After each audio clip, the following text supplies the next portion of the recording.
আসসালামু আলাইকুম। গল্পটা আমার। আমি নুসরাত জাহান।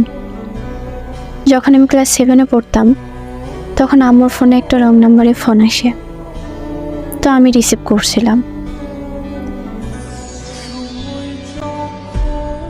আসসালামু আলাইকুম। জি, ওয়ালাইকুম আসসালাম। এটা জিমের নাম্বার না? না, কোন জায়গায় ফোন করছেন? বগুড়া। Sorry, wrong number.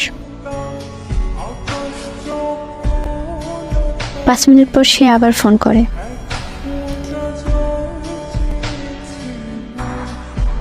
আচ্ছা, আপনার নাম কি? মোসাম্মদ নুসরাত জাহান। আপনার? রিফাত। বাসা কোথায়?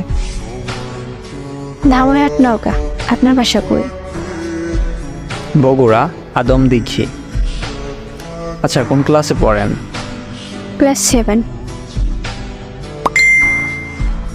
ও আচ্ছা, তাইলে তো পিচ্ছি।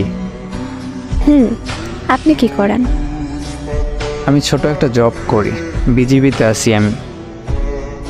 আচ্ছা ঠিক আছে, আর কিছু বলবেন? বিরক্ত হচ্ছ? আর শোনো, তুমি আমার অনেক ছোট, তাই তুমি করে বললাম। আর তোমার ভয়েসটা অনেক মিষ্টি।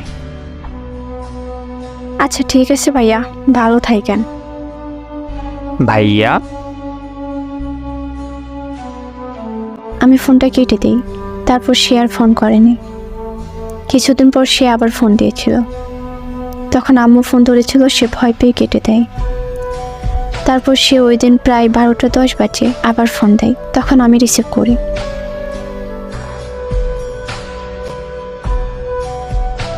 কেমন আছো? জি আলহামদুলিল্লাহ। আবার কেন ফোন করেছেন? এত রাগ করো কেন? রাগ করবো না তো কি করব? কেন ফোন দিছেন আবার? তোমার ভয়েসের মায়ায় পড়ে গেছি।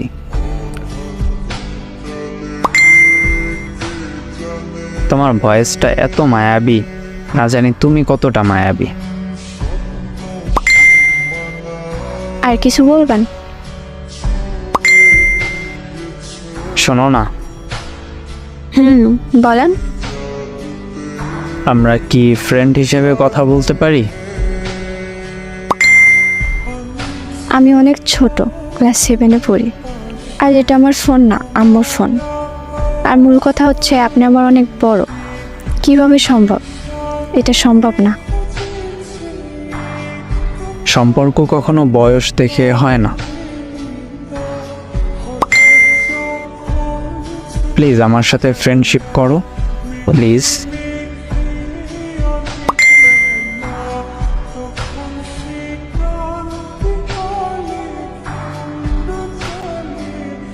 আমি কি করতাম? রাজি হয়ে গেছিলাম, আমাদের কথা হতো। তারপর সে একদিন আমাকে বলল, তুমি একটা ফেসবুক আইডি খোলো। আমি আমার চাচুর থেকে খুলে নিলাম। তারপর আমাদের অনেক কথা হতো। সে আমার অনেক কেয়ার করতো, একটু আঘাত পাইলেই কান্না করতো।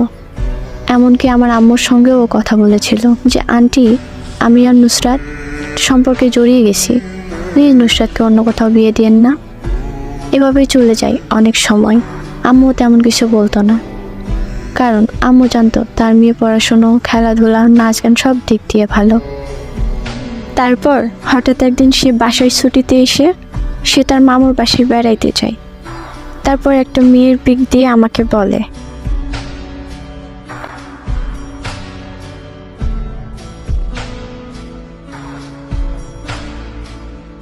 এই মেয়েটার সাথে আমার বিয়ের প্রস্তাব আনছে আপু। কি বলছো এটা? তেমন কিছু হবে না, কান্না করো না। আমার যদি বিয়েও হয় তোমাকে আগে বলবো না, কারণ তুমি অনেক রাগী আর জেদি। হুট করে কিছু একটা করে ফেলবে।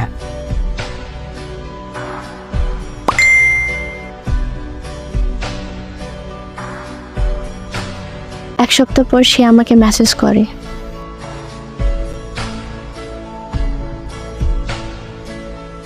আসসালামু আলাইকুম। ওয়ালাইকুম আসসালাম। কেমন আছো? কই ছিলা এই কয়দিন? কতবার ফোন দিছি, মেসেজ করছি, কোনো রেসপন্স করনি কেন? কি হয়েছে, তুমি ঠিক আছো তো? বলো না কি হইছে? আমি বিয়ে করছি, আমার বউয়ের সাথে কথা বলো।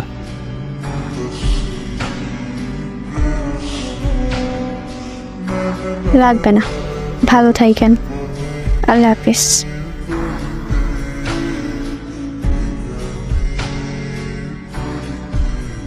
আমি তখন কিচ্ছু বলার মতো অবস্থায় ছিলাম না। আপুর বাসায় একটা অনুষ্ঠানে ছিলাম, অনেক লোকজন ছিল, নিজেকে নিজে সান্ত্বনা দিয়ে সামলায় নিছিলাম। তারপর অনুষ্ঠান শেষে বাসায় এসে অনেকটা ভেঙে পড়ি। আম্মু আমায় দেখে বলে, এ কি হয়েছে? তখন আমি কান্না করে আম্মুর কাছে বলছি, আম্মু ও বিয়ে করে নিছে। তখন আম্মু আমার সামলাই। স্কুল প্রাইভেট কিচ্ছু ভালো লাগতো না, শুধু রুমের মধ্যেই থাকতাম, খাইতাম না ভালো মতো, কিচ্ছু করতাম না, এমনকি সুইসাইডও করতে চাইছিলাম, বাট আমার ছোট বোনের জন্য পারিনি। তারপর আব্বু আম্মু সিদ্ধান্ত নেয় আমাকে বিয়ে দিয়ে দিবে। বাসায় অনেক জায়গা থেকে বিয়ের প্রপোজাল আসতে লাগলো, বাসা থেকে বিয়ের জন্য অনেক প্রেশার দেওয়া হতো। অবশেষে আমাকে বিয়েটা করতেই হয় বাবা মার মুখের দিকে তাকিয়ে। যার সঙ্গে বিয়ে হয়েছিল সে ছিল ব্যাংকার, তাই সে বাহিরে থাকতো, আমি আমার বাবার বাসায় থাকতাম। 2 মাস পর একটু সমস্যার কারণে বাসা থেকে সবাই বলে ওই ছেলেকে ডিভোর্স দিতে, তাই ডিভোর্স দিয়ে দেই। এখন আলহামদুলিল্লাহ আমি অনেক ভালো আছি।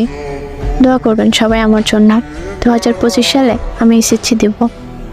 এসএসসিতে যেন ভালো রেজাল্ট করতে পারি, আর জীবনে ভালো কিছু যেন করতে পারি। সবাই ভালো থাকেন, আর সবাই আমার জন্য দোয়া রাখেন। আল্লাহ হাফেজ।